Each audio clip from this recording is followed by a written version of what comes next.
Magandang araw po and welcome to my channel, The Late Grower. Ang topic po natin sa videong ito ay kung paano magtanim ng sibuyas. Okay, ito po ang tinatawag na sibuyas Tagalog. At nung ako ay bata pa, ito ang madalas na ginagamit ng aking nanay na panggisa. So nakikita ko ito nakasabit sa kusina kasama ng bawang, no? So nakabungkus din ang bawang buong araw. So hindi ko lang alam bakit sibuyas Tagalog ang tawag dito. So meron tayong tinatawag na also na manok Tagalog, no? So ito naman ay sibuyas sa Tagalog.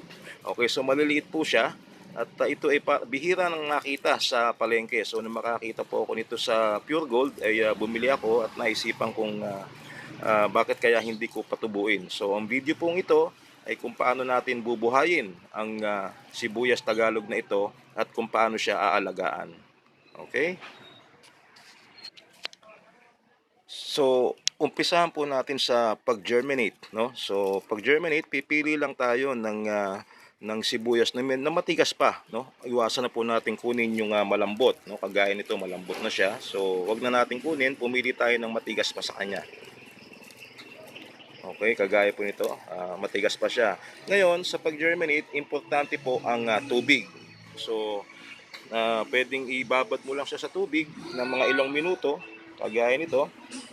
Ibabad lang siya ng ilang minuto at tapos ay pwede na siyang itanim sa lupa. Kung hindi ka naman nagmamadali na itanim ang iyong sibuyas, pwede rin ilagay mo siya sa ref. Kagaya nito, nilagay ko ito sa ref. Okay, binasa ko rin siya muna bago ilagay sa ref. Kaya lang ito po ay after 1 week, ito lang ang naging tubo niya. Okay, so kung hindi ka nagmamadali magtanim, pwedeng sa ref mo muna siya ilagay, sa ref mo siya pasibulin. Okay? Pag-usapan naman po natin ang klase ng lupang gagamitin. Sa akin po, ang ginagamit kong lupa ay 50% soil. Ito po ay garden soil. 25% ng carbonized rice hull. Ito po yung sinunog na ipa. At meron siyang kasamang konting coco peat, coco coir. Ayan po. Okay. At 25% ng vermicast at or compost. Pwede pong compost or vermicast. Importante po na meron tayong compost or vermicast sa mix ng ating lupa kasi dito unang kukuha ng sustansya ang ating itatanim na halaman. In this case, sibuyas. So paghahaluin lang po ito, 50% na lupa, 25% na carbonized rice hull. Kung wala pong carbonized rice hull, ang madalas na nabibili sa mga garden centers ay yung ipa na ng bigas. So pwede rin po yung ipa ng bigas. Okay, so paghahalu-haluin lang po 'yan. Haluin lang siya na mabuti. And then ang lupa po dapat ay moist. Okay, pag sinabi po nating moist, yun po ay malamig sa hawak natin, hindi siya tuyo, no? Malamig sa hipo, pero wala namang naiiwanang basa or tubig sa ating kamay. Yun po ang tinatawag na moist. So, ayaw po kasi ng sibuyas na mabababad sa basa ang kanyang bulb. Mabilis po siya mabubulok. So, yung sibuyas po ay kapareho ng bawang at ng luya. Hindi siya pwedeng mababad sa lupa na laging basa. Mabubulok agad ang bulb at hindi magtutuloy ang kanyang pagkabuhay. Okay?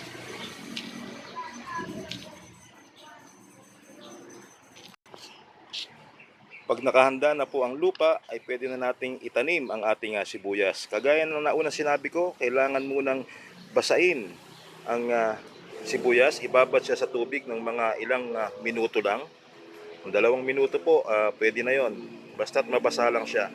Importante po sa germination ang tubig. So, ito po, pagka hindi natin binasa ng tubig, ay baka hindi siya tumubo. So, kailangan po talaga siyang mabasa. And then, pagkatapos ay ilulubog lang natin siya. Mag-iiwan tayo ng kapiraso na nakalitaw. Hindi po natin ilulubog lahat. Okay. Ganyan lang po. Naman pong pinatubo ko sa ref ay pwedeng direct ako nang ilagay. Pwedeng basain din siya ng konti and then ilagay. Kasi naman siya ay meron ng sibol. Okay, ganyan lang po ang pagtatanim, pagpapaugat ng sibuyas.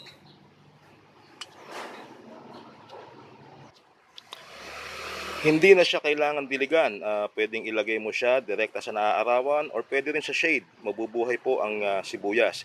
Basta't ang lupa lang ay moist. So hindi niya siya kailangang diligan. Okay? Pwedeng diligan nyo siya after mga 3 weeks or 2 weeks kung nakabilad sa araw. Pero ang pagdilig po ay alalay din lang. Sabi ko nga kanina, mabubulok ang bulb ng sibuyas pagka siya ay nababad sa tubig. So kagaya po yan ng bawang at ng luya. At pagkatapos ng ilang araw ay ganito na ang kanyang magiging itsura. Ito po, ang sibuyas na ito ay itinanim ko nitong October 4. So ngayon po ay October 13, so 9 days na siya at ito na siya ang itsura niya ngayon. Okay, so malago na siya. At hindi ko pa rin siya tinutubigan after almost 2 weeks na, 13 days na, hindi ko pa rin po siya tinutubigan. So sa stage na ito ay nag-uumpisa pa lang na lumago ang kanyang mga ugat. So tingnan naman natin ngayon ang itsura ng ugat ng sibuyas sa ganitong edad na 9 na araw.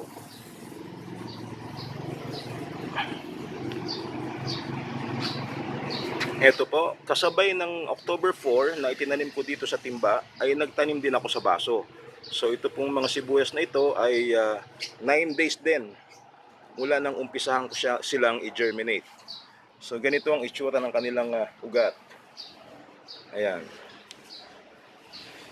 Malago po ang ugat ng sibuyas, kaya mas maganda na siya ay itanim sa medyo malalim na timba or container. Pwedeng sa polybag, pwedeng sa sako. So dito po sa timba ko siya inilagay na ang taas niya ay mga 9 inches para makalago ng gusto ang kanyang ugat. Tapos ang pagtatanim po ay may distansya na at least 4 inches sa pagitan ng bawat sibuyas. Pareho po nito ang dalawang ito. Yan. 4 to 5 inches po ang dapat na distansya kasi po ito ay magbabunching sila pagka nagkaroon ng bunga. Habang lumalaki ang sibuyas ay pwede natin siyang gupit-gupitan kasi itong kanyang pinakadahon ay nagagamit din sa pagluluto o pang-garnish ng mga nilulutong ulam.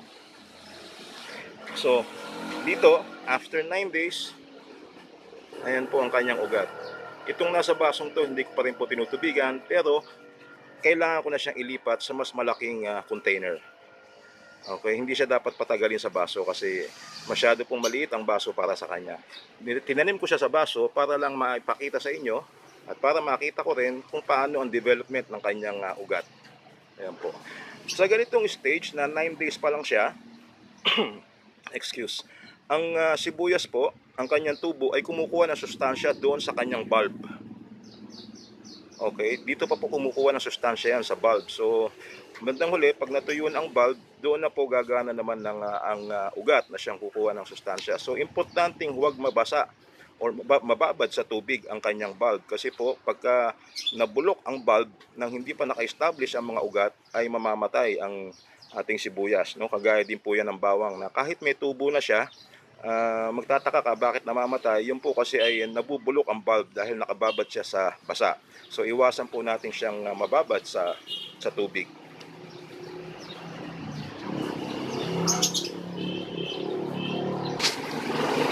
Habang lumalaki naman ang ating tanim na sibuyas ay kakailanganan natin na tulungan siya sa pagdating sa nutrients, no? Fertilizer halimbawa.